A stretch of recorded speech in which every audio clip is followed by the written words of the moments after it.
Trump seems like he is even playing with the idea of excluding migrants from the 14th Amendment. And I hope he's not teasing trying to amend or remove the 14th Amendment altogether. That's the one that grants birthright citizenship. They're fighting hard to get birthright citizenship or automatic citizenship for the children of illegal aliens. That's another way. It's automatic citizenship for children of illegal aliens. That's the other term that they use, which is actually more accurate, more understandable. And it's ridiculous. We're the only country that has it, and certainly the only country that has it to that extent. And it wasn't meant, if you look, it was really meant for children of slaves. This is when it happened. The children of slaves. It was not meant for everyone to come into our country by airplane or charging across the borders from... I'm going to tell Trump, MAGA, and all of the Americans on the right, if there can be school shootings every other week here in America, and it seems like nothing can be done, everyone's hands are tied because of the Second Amendment, then you leave that 14th Amendment alone too now. You just gonna have to be quicker than that. And y'all better figure out something soon, because a 17-year-old Cuban girl is somewhere in Texas trying to get an abortion and can't. So, we're gonna have plenty of Americans on the way, since women don't have rights to their bodies. Talk about shooting yourself in the foot. But I made it funny. It was a joke. That was a Second Amendment joke. Why aren't y'all laughing at my jokes? My God. It's the Chaplain of Culture, Yale MDiv, and Black Church Studies scholar. Here we mix faith, culture, and experience, and we make that whole dance.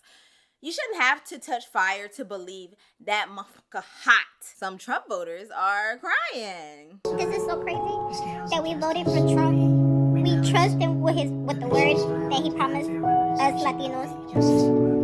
This is crazy that starting next week, multiple cities will be hitting immigration. That is so crazy that multiple people are scared to go to work. I hate that I voted for him. Now I'm so scared for my family. And this is why listening to FBA, the foundational Black Americans, is so important. I am truly tired of families of all races that have only been here for the last 60 or 70 years. Grandmas just got here 1960 something. Many of you are first and second generation Americans and think that you know more than us. Because, sweetheart, you only crying because you was too busy looking at us and saying, why you always a victim? That was so long ago. Things are different now. If you would stop being so lazy, if y'all would stop listening to that music, if you would stop dressing like that and wearing your hair like that, if you would just drop your southern accent, but it's none of that, love. It's pure hate and evil. But y'all be too busy victim blaming to see the play, because it's not how we act or speak or how we show up to places. Nothing to do with none of that. Like, you voting for Trump had nothing to do with eggs. You thought you was one of them. This is an exclusive first look at one of many ICE raids happening in South Florida Sunday. This one happening in the neighborhood of Brownsville. They went up in there, did whatever they wanted. So they turned off the cameras, excuse my language, and then they took my wife. This man, who wished not to be identified, says his wife is from Venezuela and has lived in the United States for a few years. She already had a court date. She was good. Everything good. He just came in and snatched her. I get a chance to talk to you, man. Yo, please, man, let's work something out. So, man, let me keep my wife here. You know what I'm saying, man? She deserves to be here, man. And we tried to tell you it's not going to happen. And I'ma just say it. Y'all was being some haters and didn't want to see a Black woman as president. But we're not going to get into the superiority complexes of Latinx women towards Black women, because they can assimilate into the dominant aesthetic more easily. So why does the Latino vote differ so much from the Black vote? Because we got our own white people. Oh. And people don't understand that. Okay. That we have and the assimilation possibility for Latinx, Latin people is higher. People can come from other parts of Latin America, marry white, as like they're told to do, assimilate, and assume a white identity that Black people cannot escape from. And that colorism is real in our community. It is real. No, we're not going to get into that today.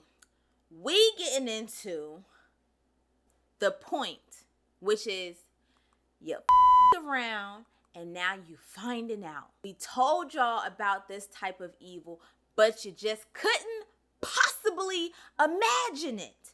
It's like the carrot on the string, except Black people and POCs and MAGA really don't want to believe that there is a person on your back benefiting from you never getting that carrot. And when I say you never getting that carrot, I mean as a community. Sure, one or two people will make it big because capitalism cherry picks. But capitalism also has to have a bottom class. DEI empowers black folks the least. I have to say it so that the devil can hear me. It empowers black folks the least. Whenever they hear the term DEI or they hear the term affirmative action, they look to the black community thinking that we are the benefactor. Now, here's some information for you. The number one recipient of DEI are white women. That is according to the U.S. Department of Labor. And others fall under that group, under the minority group, the ethnic minority. Number one recipients under that group are Latino and Hispanic Americans. Number two are Asian Americans.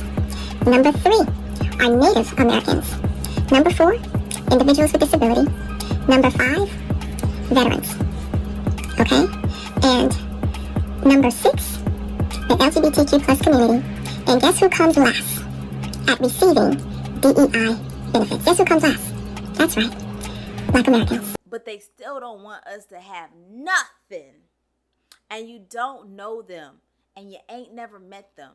And as crazy as it sounds, is as crazy as it is. Yet that does not mean it's not happening. But because you don't believe that fat meat greasy, now your family members really have to be deported for you to believe this type of systemic racism exists. Despite the vast recorded history of this happening, you should not have to touch fire to believe them hot. POCs need to understand that unifying with us is the smoothest way, and it's still going to be a bumpy ride, but it is the smoothest way to navigate these people, especially going up in your house and taking your family, because yeah, we got experience with that. Read them books that's on that book ban list. Learn you something so you can understand where you really live at. So birthright citizenship, a pathway to a status, was given to us by the hard work of the black community. And when we were beneficiaries of all that great work that they did, what did the Latino community do? Spit in their face by voting for Trump, and now all that hard work is being wiped away. And that's right, Latinos did forget all of the support that black people gave us and helped us get to a place where our great-grandparents and our parents and then the children born today were able to be part of this country. Healing to you all. Stay up. Let me know what you think. It's a Chaplain of Culture, here to expand ideas and grind your gears. And I'll talk to you soon. Bye.